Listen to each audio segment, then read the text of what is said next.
Atlanta, the most populated city and capital of Georgia. It's also currently a home to 4 professional sports teams: the Braves of the MLB, Hawks of the NBA, Falcons of the NFL, and the United FC of the Major Soccer League. But as you may know, it used to be home to a 5th team, the Thrashers of the National Hockey League. Unlike any other of its kind, it's the only defunct team in the league that has failed twice in the same market. Therefore, the question I'm going to attempt to answer in this video is, why? Why would a team fail in a city full of hockey fans that supported their team and had decent players? They definitely weren't the best team around, but not many saw this coming, at least for a second time. But to fully understand why, we first have to have the full picture.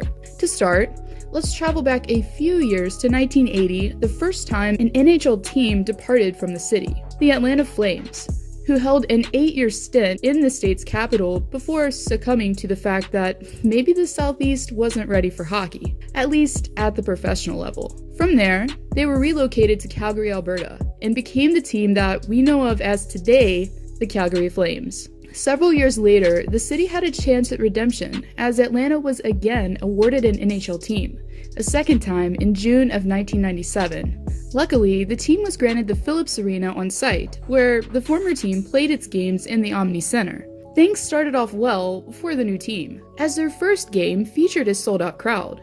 And as it's typical to in the first season, unless you're the Vegas Golden Knights of course, finished in last place in the Southeast Division with 39 points. But unlike the 1999 draft in the previous offseason that yielded a couple of busts in Patrick Stepan and Luke Sellers, this time the young team became more fortunate. In 2000, they drafted the 2nd overall pick in Danny Heatley, and the following year, the 1st pick in Ilya Kovalchuk. Both began playing for the team in the 2001-2002 season. Heatley became the Calder recipient after finishing with 67 points. In the beginning years, the franchise in the city of Atlanta was embracing its youngest professional team, and part of the appeal lied in the fact that a game in Phillips Arena was far from average, as season ticket holders adopted their own section and branded it with their own given name, the Nasty Nest. And similar to the Nashville Predators today, would chant at the opposing team from the stands, in order to get them away from their game. The Southeast was truly embracing hockey once again and adopted the motto, "Believe in the Blue Land," and the territorial term, Thrasherville, pertaining to their new team. This all seemed fine and dandy until, well, problems would soon start to surface. A chain of events that eventually led to the demise of the club began in 2003, as the company known as Time Warner, well, you might be more familiar with the term AOL.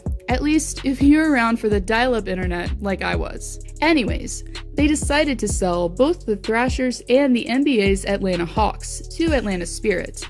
Made up of a group of businessmen from around the nation, the new owners, well, let's just say they weren't all hockey fans, as the majority didn't see the point of having an NHL franchise in Atlanta, but instead focusing more on its NBA team more than anything. Another arguable contributor was Don Waddell, as you may know him already, as he's the current GM of the Hurricanes. But Waddell started his career with Atlanta as its first general manager. And, well, I'm just going to let the numbers speak for themselves here. During the first 10 seasons he held the position with the team, they made the postseason one time in 2007, where they were swept in the first round to the New York Rangers. Now, I'm definitely not here to say that a GM is the only component that makes a team, but instead, they're a contributor to the team's success or lack of. Therefore, Waddell was a factor.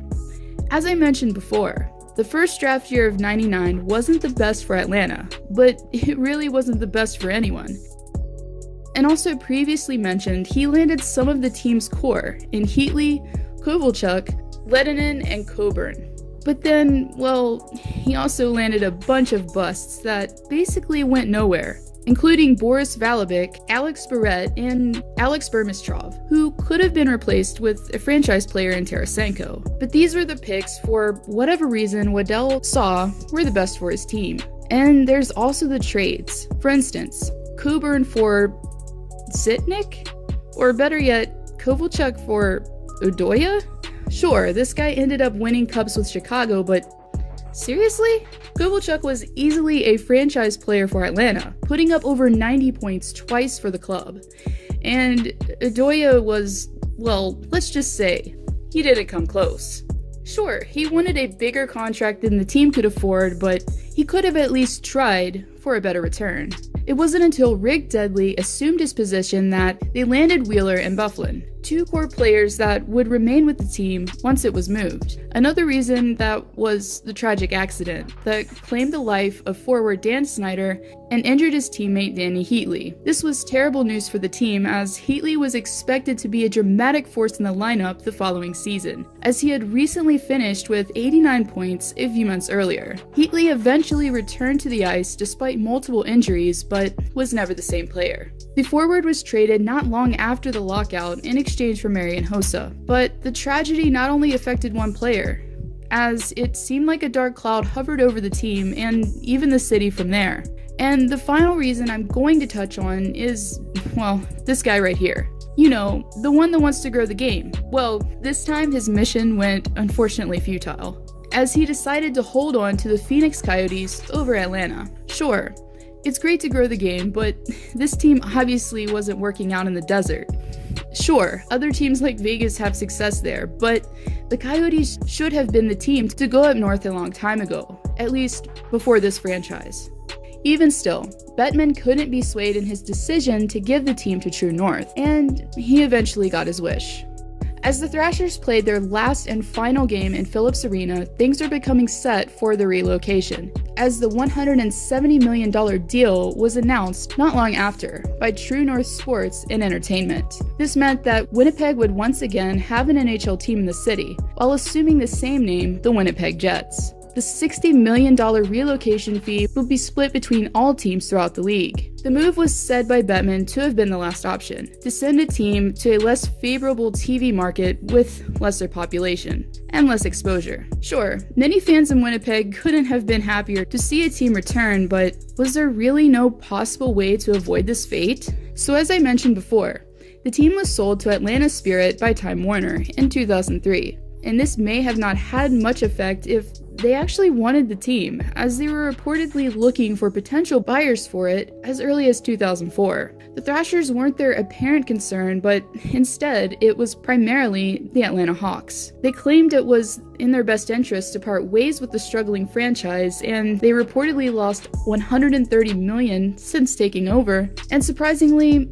$60 million over the course of the 2006-2007 season, when they went to the playoffs paired with a winning record. Even still, many have argued that if the ownership group had taken more interest early in the club, that maybe this would have been avoidable. Better management can equal better players, then better seasons, and better seasons equal more fans. A good example of this would be the Chicago Blackhawks. During their 2006-2007 season, they were averaging a measly 12,700 in attendance per game. But then compare that to the 2009-2010 season, where they won the cup, and the attendance was over 21,000 per game. If the Thrashers had been handled more efficiently and hadn't been second to the Hawks in the owners' minds, then just maybe, the team could have survived. What do you think?